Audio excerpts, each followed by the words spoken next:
అందరికీ చాలా చారిత్రాత్మకమైన రోజు ఇది. ఆంధ్రప్రదేశ్ 5 కోట్ల మంది ప్రజలు చాలా చారిత్రాత్మకమైన తీర్పిచ్చిన రోజు ఇది.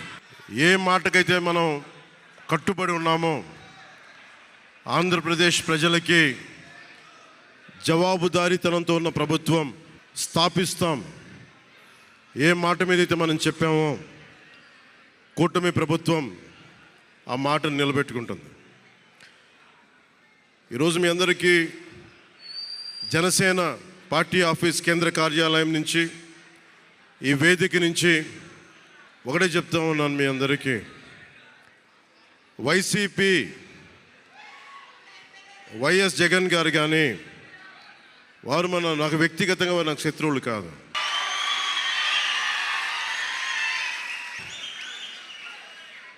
ఓడిపోయారు కదా అని చెప్పి వారిని ఇబ్బంది పెట్టడానికో హింసించడానికో ఈ విజయం కాదు.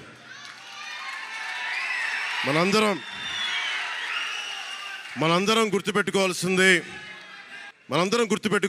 చాలా ముఖ్యమైనది. వైసీపీ పార్టీని భవిష్యత్తులో ఇబ్బంది పెట్టడానికి విజయం కాదు. 5 కోట్ల మంది ప్రజల పైన వారి భవిష్యత్తు కోసం పునాది వేయడానికి ఉన్న రోజులు ఇవి, అంతేగాని కక్ష సాధింపుల కోసం కాదు. మనందరం ముఖ్యంగా జనసేన పార్టీ నాయకులు కానీ, జనసేన మద్దతుదారులు కానీ, జనసేన వీర మహిళలు కానీ, జనసేన నాయకులు కానీ గుర్తుపెట్టుకోవాల్సింది, ఇది కక్ష సాధింపు సమయాలు కాదు.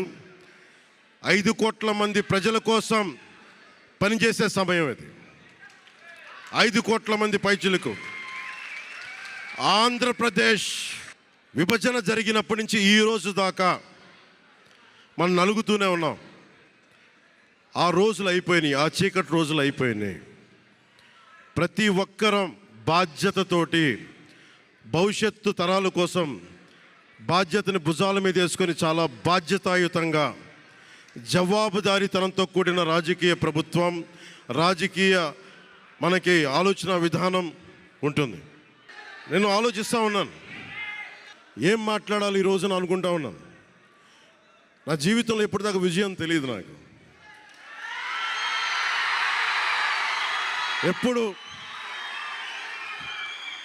ఎప్పుడు ఒకే ఒకసారి సినిమాల్లో ఉన్నప్పుడు తొలి ప్రేమ అనే విజయం చూశాను.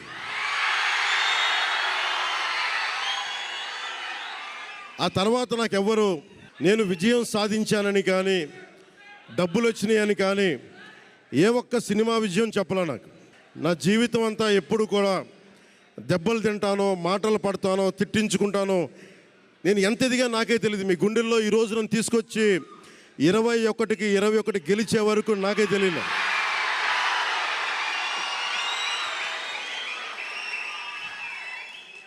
భారతదేశంలో 100కి 100% కొట్టామంటే జనసేన.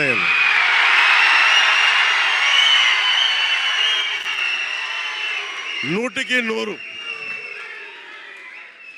ఇది అంటే నేను ఎందుకు ఈ విజయం జనసేన లేదంటే మన జన సైనికులు, వీర మహిళలో జనసేన నాయకులది కాదు, కేవలం వారిదే కాదు, 5 కోట్ల మంది ప్రజల ఆకాంక్షదే.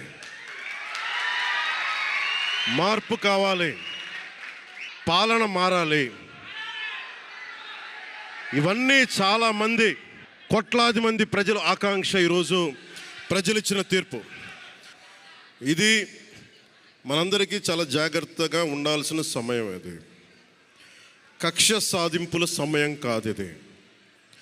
ఆంధ్రప్రదేశ్ భవిష్యత్తుకి పునాది, బలమైన పునాది వేసే సమయం ఇది. అన్నం పెట్టే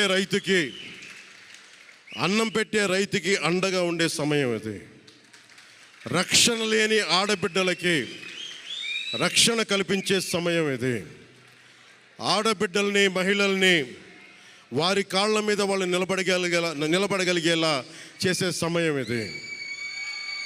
నేను ఈరోజు ప్రభుత్వ ఉద్యోగులు కూడా మాటిస్తున్నాను, కాంట్రిబ్యూటరీ పెన్షన్ స్కీమ్ నేను చెప్పాను, నేను బాధ్యత తీసుకున్నాను.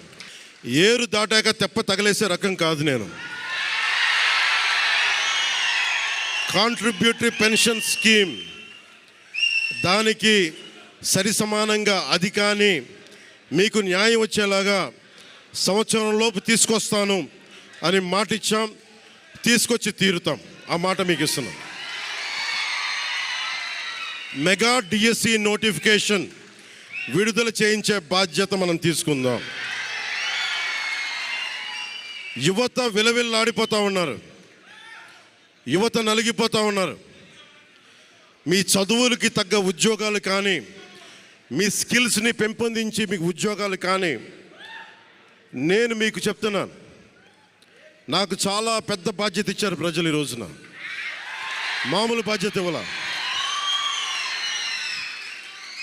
గెలిచింది, పోటీ చేసింది 21, 2 పార్లమెంట్లు గెలిచింది 100%. కానీ బాధ్యత ఎంత ఉందంటే 175 సీట్లు మనమే గెలిస్తే ఎంత బాధ్యత ఉందో అంత బాధ్యతతో మేము పనిచేస్తాం. యువత నలిగిపోయి నేను మర్చిపోలేదు. ఆడబిడ్డలు ఇబ్బంది పడిపోయారు, మేము మర్చిపోలే. సగటు మధ్యతరగతి మనుషులు నలిగిపోయారు. రోడ్లు వెయ్యలా, గుంతలు వేశారు, అరాచకం చేశారు. అవన్నీ శాంతి భద్రతలు చాలా చాలా బలంగా ఉంటాయి, మీకు నేను మాటిస్తున్నాను. అతి తక్కువ వ్యవస్థల్లో రాజకీయ ప్రమేయం చాలా తక్కువ ఉండేలాగా, అధికారులని వారి పని చేసుకునేలాగా ఈ ప్రభుత్వం ఉంటుంది, కూటమి ప్రభుత్వం ఉంటుంది. రైతుకి కష్టం వస్తే హక్కును చేర్చుకునే ప్రభుత్వం తప్ప తిరస్కారంగా చిన్న చూపు చేసే ప్రభుత్వం అవ్వదు మనకి ఈ కూటమి ప్రభుత్వం. నాకు రాజకీయాలు డబ్బు అవసరం లేదు. నేను మీకు మళ్ళీ చెప్తున్నాను, మీకు నేను డబ్బుల కోసం, పేరు కోసం రాజకీయాల్లోకి రాలేదు. మీలాగా నలిగిపోతారు చూసారా ప్రతి ఒక్కళ్ళు. సగటు మనిషి మాకు ఎవడు ఉండడేంటి, మా కులం లేదు, మతం లేదు, నా కష్టాన్ని ఎవరు చూడరేంటని ప్రతి ఊర్లో ఉండే ఒక సగటు మనిషి అనుకుంటాడు. ఆ మనిషి కష్టాలు నేను చూసిన వాడిని. ఆ మనిషికి భుజం కాయడానికి నేను వచ్చాను రాజకీయాల్లో. 2019లో ఓడిపోతే నా మానసిక స్థితి ఎలా ఉందో ఆ రోజున, ఈరోజు గెలిచినప్పుడు కూడా నా మానసిక స్థితి అలాగే ఉంది. అంతే ధైర్యంతో ఉన్నా. గెలుపు నాకు బాధ్యత ఇచ్చింది కానీ అహంకారం ఇవ్వలేదు, రాదు. ఇంకా భయం వేసింది. అందరూ నాకు శుభాకాంక్షలు తెలియజేస్తూ ఉంటే నాకు భయం వేసింది. ఎందుకంటే ఇల్లు అలకగానే పండగ కాదు ఇది. ఇల్లు అలకగానే పండగ కాదు, చాలా చాలా బాధ్యత కూడుకున్నది. భీమవరం, గాజువాక 2 చోట్ల ఓడిపోయినప్పుడు ఈ రోజున ఇంతమంది ఉన్నారు. ఆ రోజున నా పక్కన నన్ను నమ్ముకున్న కొద్దిమంది తప్ప. కానీ నాకు ఒకటే అనిపించింది, నేను పరాజయం చూసి భయపడను, ఓటమి చూసి భయపడను. ఓటమి నాకు బలం ఇస్తుంది, ఓటమి నాకు ఉత్సాహం ఇస్తుంది అనుకున్నాను. దేనికి అంటే నేను ఒకటే నమ్మాను. చిన్నప్పుడు తిరుపతిలో యోగా నేర్చుకుంటున్నప్పుడు ఒకటే నమ్మాను, ధర్మో రక్షితి రక్షిత అని. నువ్వు ధర్మాన్ని నమ్మితే ధర్మం రక్షిస్తుంది అని. ఎప్పుడో ఒక 30 సంవత్సరాలు ఇంకా ముందే 18-19 ఏళ్ళప్పుడు చదివితే ఈ రోజున ధర్మం కోసం నిలబడ్డాం. ధర్మం కోసం నిలబడితే ధర్మం ఈరోజు మనంటే నిలబడింది. అందుకని మనస్ఫూర్తిగా ఏ శక్తి అయితే కనిపించని ఆ పరాశక్తి, కనిపించని ఆ దేవుళ్ళందరికీ కూడా ఈరోజు నేను కృతజ్ఞతలు తెలియజేసుకుంటాను. మనస్ఫూర్తిగా మీ అందరికీ పిఠాపురం ప్రజలందరికీ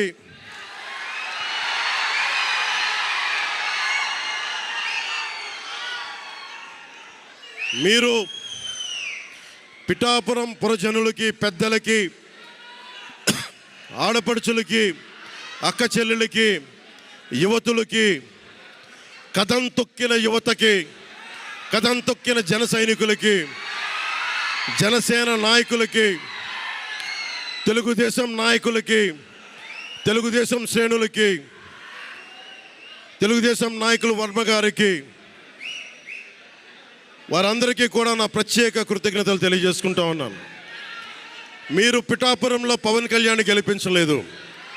కేవలం పిఠాపురం ప్రజలు పవన్ కళ్యాణ్ ఒక్కడిని గెలిపించలేదు, 5 కోట్ల మంది ప్రజల్ని గెలిపించారు మీరు.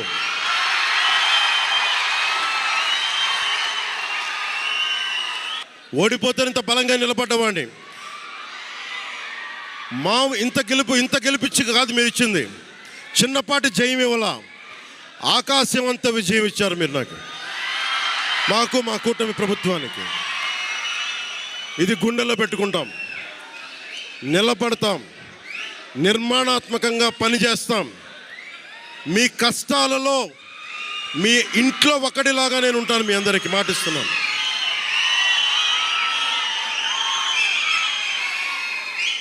మీ ఇంట్లో ఒక్కడిగా, ఒకటే గుర్తుపెట్టుకోండి, మా ఇంట్లో మా కుటుంబ సభ్యుడు.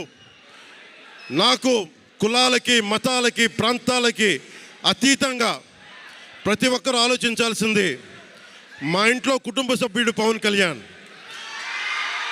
మా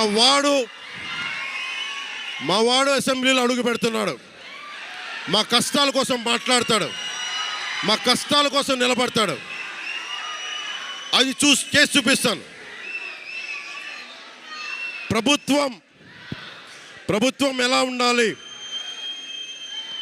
అధికార యంత్రాంగం ఎలా ఉండాలి, రాబోయే రోజుల్లో మీకు అందరికీ చేసి చూపిస్తాం.